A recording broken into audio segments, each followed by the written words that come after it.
Bismillahirrahmanirrahim. Assalamualaikum warahmatullahi wabarakatuh. Izin memperkenalkan diri, nama saya Lulu Sarah dengan NPM 20140006 dari STKP PGRI Bandar Lampung, Prodi Sejarah semester 2. Di sini saya akan menjelaskan tentang mata kuliah Sejarah Hindu-Buddha yang berjudul Sumber Sejarah Kerajaan Kediri. Dan bisa dilihat petanya seperti ini. Untuk melihat legendanya, titik terus ada bulatan, itu namanya ibu kota pusat kekuasaan. Dan untuk titik bulat saja itu ada situs penting. Dan untuk gunung berapi, sebenarnya gunung berapi ini warnanya merah, tapi di sini saya membuat simbol warnanya hitam. Dan untuk gunungnya saja itu warnanya hitam, gambar segitiga. Kerajaan Kediri meletakkan pusat pemerintahan di kota Daha yang sekarang terletak di kota Kediri. Kota Daha ini sudah ada terlebih dahulu sebelum kerajaan ini berdiri. Daha diambil dari singkatan Dahanapura. Dahanapura berarti kota api. Pemberian nama kota ini tercantum dalam sebuah prasasti pemuatan keluaran Airlangga pada tahun 1042. Hal di atas juga sama dengan berita yang dimuat dalam Serat Calon Arang yang menyatakan bahwa di akhir pemerintahan Airlangga, pusat pemerintahan kerajaan sudah dipindah ke Daha. Kerajaan Kediri juga salah satu bagian dari pecahan kerajaan Kahuripan di tahun 1045. Ketika itu letak kerajaan Kediri berada di bagian selatan kerajaan Kahuripan. Pada akhir tahun 1042, Airlangga terpaksa harus membagi wilayah kerajaan karena kedua putranya saling berebut tahta kerajaan. Kedua putranya tersebut bernama Sri Samawaраwijaya dan Manpanji Garasakan. Sri Samawaраwijaya mendapatkan kerajaan bagian barat bernama Panjalu dengan pusat pemerintahan di kota baru Daha. Sedangkan Mapanji Garasakan mendapatkan kerajaan timur bernama Jenggala dengan pusat pemerintahan di kota lama yakni Kahuripan. Belum ada bukti yang pasti tentang pembagian kerajaan tersebut. Akan tetapi dalam prasasti Badak disebutkan bahwa kerajaan dibagi menjadi 4 atau 5 bagian. Tapi dalam perkembangannya hanya 2 kerajaan saja yang sering disebutkan, yakni Kerajaan Kediri atau Panjalu dan Jenggala. Kerajaan Kediri akhirnya tumbuh menjadi besar sehingga kerajaan Jenggala semakin terpuruk. Hal ini dikarenakan kerajaan Jenggala berhasil ditaklukkan oleh kerajaan Kediri. Berdasarkan pendapat dari Nagara Kertagama menyebutkan sebelum kerajaan dibagi menjadi 2 bagian, kerajaan dipimpin Airlangga sudah bernama Panjalu. Oleh sebab itu, kerajaan Jenggala adalah pecahan dari kerajaan Panjalu, sedangkan nama Kahuripan diambil dari kota lama yang sudah ditinggalkan oleh Airlangga, kemudian diubah menjadi ibu kota Jenggala. Penggunaan nama Panjalu lebih sering digunakan dibandingkan dengan nama Kediri. Hal ini diperkuat dengan beberapa prasasti yang dibuat oleh raja-raja Kediri. Selain itu, nama Panjalu juga dikenal sebagai Puchialung dalam kronik Cina yang berjudul Ling Wai Taita 1178. Selanjutnya, sumber sejarah Kerajaan Kediri. Kita bisa telusuri berbagai sejarah Kerajaan Kediri dari prasasti-prasasti dan berita media asing yang dapat kita temukan hingga saat ini. Berikut beberapa sumber sejarah tersebut. Bisa dilihat ini gambar contoh-contohnya, ada dua prasasti yang tidak uh, tidak tertampilkan di sini. Nanti saya akan tampilkan di layar.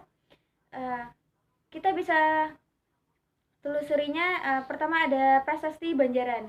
Prasasti Banjaran ini tertulis angka tahun 1052 Masehi yang menceritakan kemenangan Panjalu atas Jenggala. Dan yang kedua ada prasasti Hantang, tertulis angka tahun 1052 Masehi juga, yang menceritakan Panjalu pada masa Jayabaya.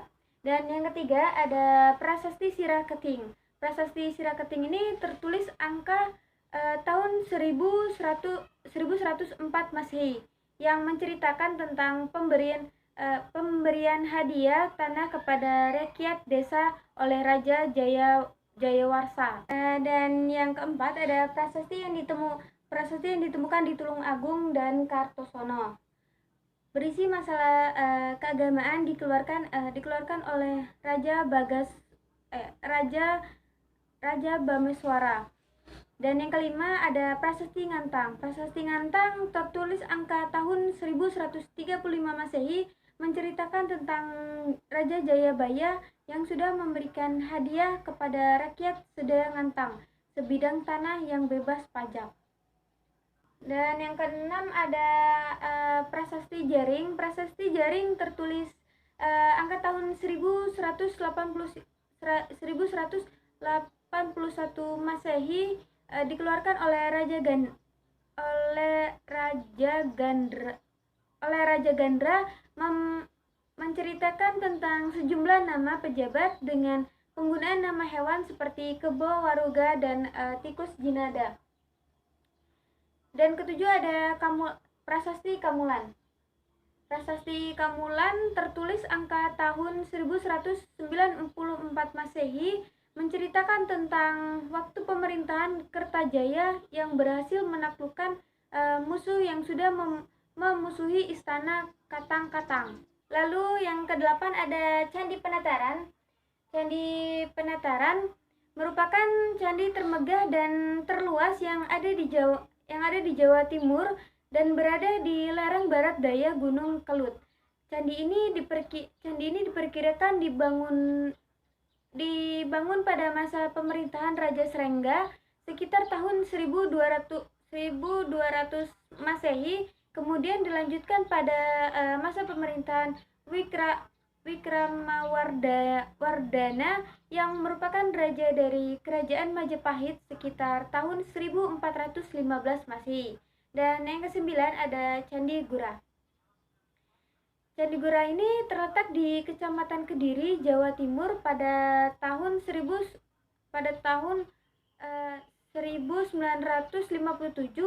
juga pernah ditemukan sebuah candi yang bernama Candi Gura yang jaraknya kurang lebih 2 km dari situs Tondowongso. Akan tetapi akibat kurangnya dana, candi ini dikubur kembali. 10 ada Candi Tondowongso adalah salah satu situs purbakala yang ditemukan pada awal tahun 2007 di Dusun Tondowongso, Kediri, Jawa Timur. Candi ini menjadi salah satu temuan terbesar pada periode klasik sejarah Indonesia dalam 30 tahun terakhir karena luasnya yang lebih dari 1 hektar. Pada tahun 1957, Profesor Soekmono juga menemukan satu arca di lokasi ini. Awal ditemukannya situs ini dari penemuan sejumlah area oleh sejumlah perajin batu bata setempat. Situs ini diyakini peninggalan kerajaan Kediri pada awal abad ke-10, waktu awal perpindahan pusat politik dari kawasan Jawa Tengah ke Jawa Timur. Hal ini didasarkan pada bentuk dan tatanan gaya arcanya. Kerajaan Kediri selama ini dikenal dengan karya sastranya saja, tapi belum banyak diketahui peninggalannya baik dalam bentuk bangunan atau hasil pahatannya. Yang ke-11 ada Arca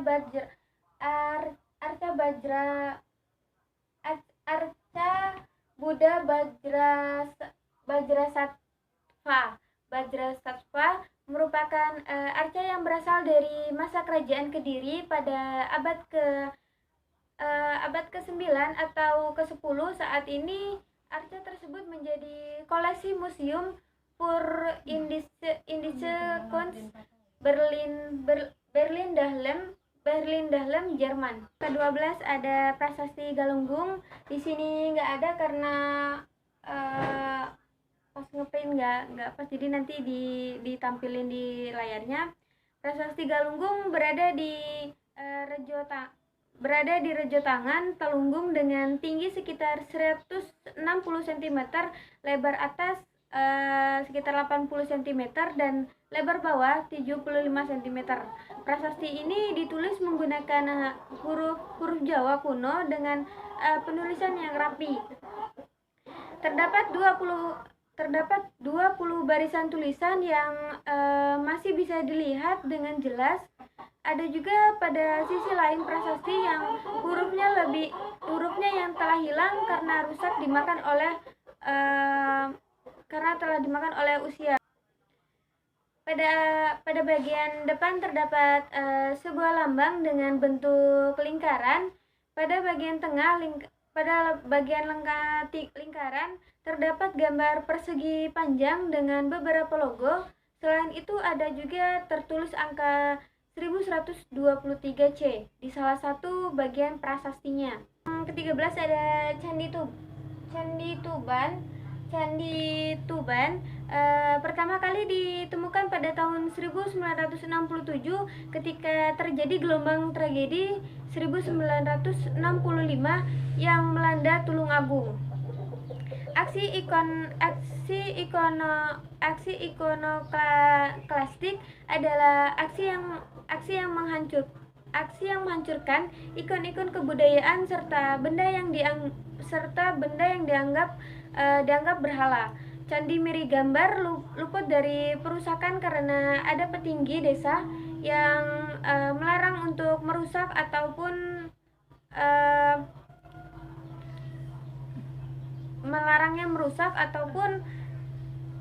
candi ini, dan kawasan candi dianggap angker.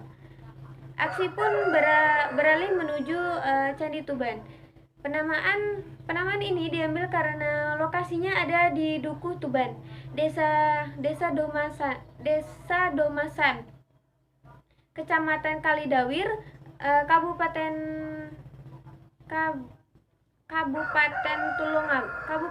Tulungagung. Candi ini terletak sekitar 500 meter dari lokasi Candi Miri Gambar. Yang tersisa dari candi ini adalah bagian pondasinya saja. Setelah dirusak, candi ini dipendam dan saat ini pada bagian atas candi sudah berdiri kandang. Pada bagian atas candi sudah berdiri kandang kambing, ayam, dan bebek. Menurut pendapat salah satu warga setempat, jika warga setempat mau menggalinya kira-kira setengah meter dari dalam tanah, pondasi Candi Tuban bisa terungkap dan relatif masih utuh. Motif pengerusakan Candi Tuban didasarkan pada legenda bahwa Candi Tuban mengisahkan tokoh laki-laki bernama Aryo Damar yang dalam legenda Angling Dharma yang disebutkan jika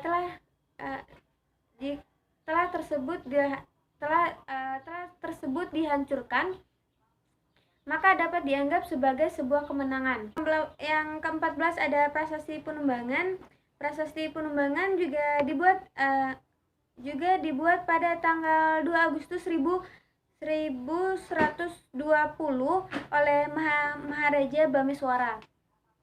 Prasasti ini merupakan permohonan penduduk dari desa Penumbangan agar piagam mereka yang tertulis di atas daun lontar ditulis kembali di atas batu. Prasasti ini menceritakan tentang penetapan desa Penumbangan sebagai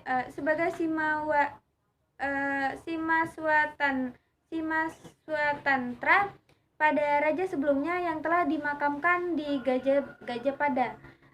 Raja yang dimaksud dalam prasasti ini adalah Raja Sri Jayawarsa. Yang ke-15 ada Prasasti Talan. Prasasti Talan atau biasa dikenal dengan Prasasti Munggut. Munggut berada di Dusun Gurit, Kabupaten Blitar. Pada prasasti tertulis angka tahun 1058 Saka atau tahun 1136 Masehi. Cap prasasti terbentuk dari Garuda Makalan Canadi. Sisi atas prasasti dalam badan manusia dengan bentuk kepala seperti burung Garuda serta bersayap. Prasasti ini berisi anugerah Sima kepada Desa Talan yang juga termasuk ke dalam wilayah Panumbangan, memperlihatkan sebuah prasasti di atas daun lontar dengan cap kerajaan Garuda Muka yang sudah mereka dapatkan dari Bahatara, guru di tahun 1961 Saka. Tepatnya pada tanggal 27 Januari 1040 Masehi, serta menetapkan desa atau talan sebagai sima yang bebas dari kewajiban iuran pajak, sehingga mereka memohon supaya prasasti tersebut dapat dipindahkan di atas batu dengan cap kerajaan Narasingja. Raja Jayabaya mengabulkan permintaan rakyat Talan karena kesetiaannya terhadap raja dan menambah anugerah berupa berbagai hak istimewa. Demikianlah presentasi dari saya. Bila ada salah kata ataupun salah pengucapan, saya mohon maaf. Wabillahi taufiq wal hidayah. Wassalamualaikum warahmatullahi wabarakatuh.